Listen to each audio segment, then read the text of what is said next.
noticed that sometimes people come and maybe because of the neighbors and maybe other people who live in the housing unit or the way you are, this is not a good place for you. Then we get the negotiation with the social workers and the client, and we say, if this is not a good place, what do you think yourself? What kind of place would be good to you? Because I was getting nightmare people coming chat my door at 12 o'clock, 11 o'clock at night, and I'm in my bed at that time. No, just couldn't handle it, so Gary and Timmy moved me here.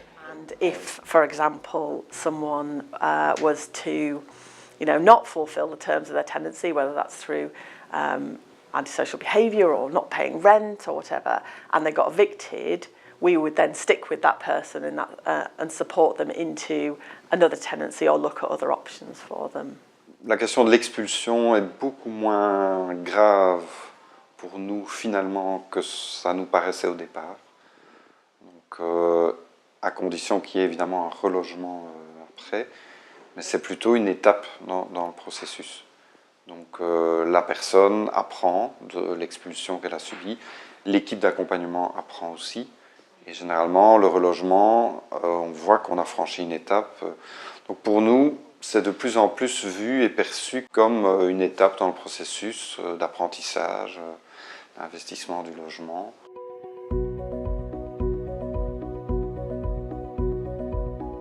And the fear was unquestionably for local housing officers and housing managers about the ability of Housing First service users to manage general housing management conditions.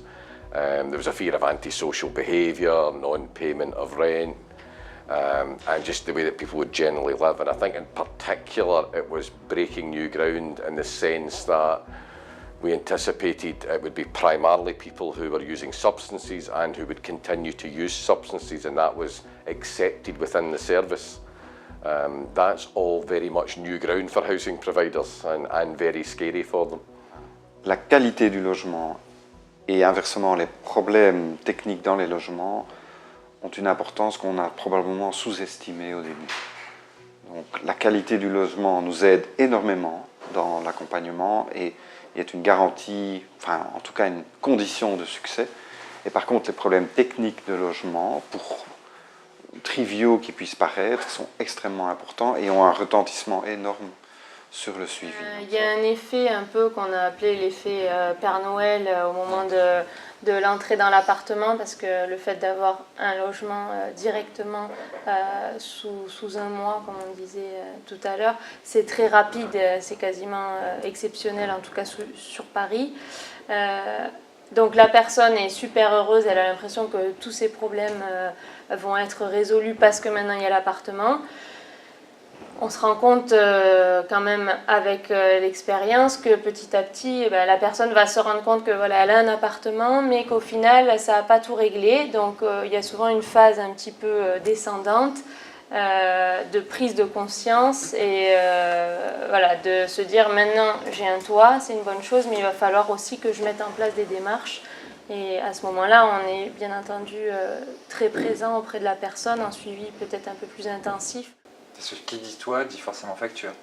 Et c'est vrai que quand vous êtes dehors, vous n'avez pas de facture EDF, on vous demande problème pas de de payer. voisinage. Problème de voisinage, voilà. My electricity, my gas, and my TV. Right, I do pay that. I wouldn't have done it years ago, but because I'm getting older and I'm getting wiser, I've paid my bills. Il y a eu un moment aussi où pour moi c'était pas vraiment un cadeau en fait d'avoir un logement, parce que je me suis retrouvée très seule en fait plus. Et puis je sais pas, c'est après le fait de pouvoir prendre une douche tous les jours, de faire son café, c'est quand même pas. Well, of course there comes different phases in the life of the tenant. Sometimes what we hope is that they inform in advance that okay, now this time for this month I have some problems with the rent, can we make agreement? And always you can make agreement or this kind of plan of the payments. And sometimes unfortunately the tenants just don't pay, and they don't take contact. So then we try to take contact, but sometimes it's really hard. Le Housing First s'implémente principalement dans des grandes villes, voire des capitales, dans lesquelles les logements sont souvent à des loyers assez élevés et où il y a parfois également un manque de logements déjà pour la population générale. Ça impacte le projet dans le sens où parfois ça ne permet pas toujours de pouvoir proposer plusieurs logements à la personne, même si c'est la volonté de l'équipe de le faire, et ça impacte aussi en cas de besoin de relogement. Par exemple, si la personne n'a pas payé son loyer et est mise dehors par le propriétaire. Social landlords, I think, have been not necessarily more reluctant to sort of engage with it and discuss it, but I think because they are concerned about the communities in which they have housing, because they tend to have big blocks of housing in one place, I think they've been a little bit more cautious in coming on board, in that they imagine that actually they might be putting someone who's potentially problematic into a quite a stable community. Le but aussi du programme, c'est de faire en sorte que le locataire puisse créer du lien avec le voisinage, son environnement, ce qui est compliqué dans un premier temps pour eux. Mais en cas de conflit, on travaille beaucoup sur la médiation. Most of the times, when there's nuisance and we get complaints, we go and talk at first with the client himself or herself and check what they want to do. And we have our experience and all the ideas how you can maybe get in contact with the neighbors, and we ask them, is it okay for you to tell I'm a worker? And if that's so, we can give our card and tell them if there's more complaints or if you have questions, whatever, you can get in contact with us. So you don't have to go to the police or the housing association, and we try to solve it ourselves.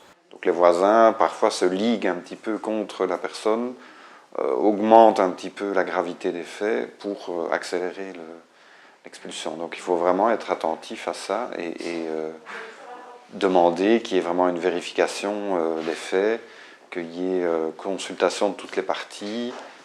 Et donc on a aussi maintenant appris à faire appel à des médiateurs. Et ça aide aussi pour faire un petit peu la part des choses. Parce qu'alors on apprend que il y a d'autres voisins qui se plaignent beaucoup, mais qui eux aussi causent beaucoup de problèmes. Et du coup, les torts sont partagés. Et dans certains cas, on arrive à empêcher l'expulsion et à arriver plutôt à des compromis.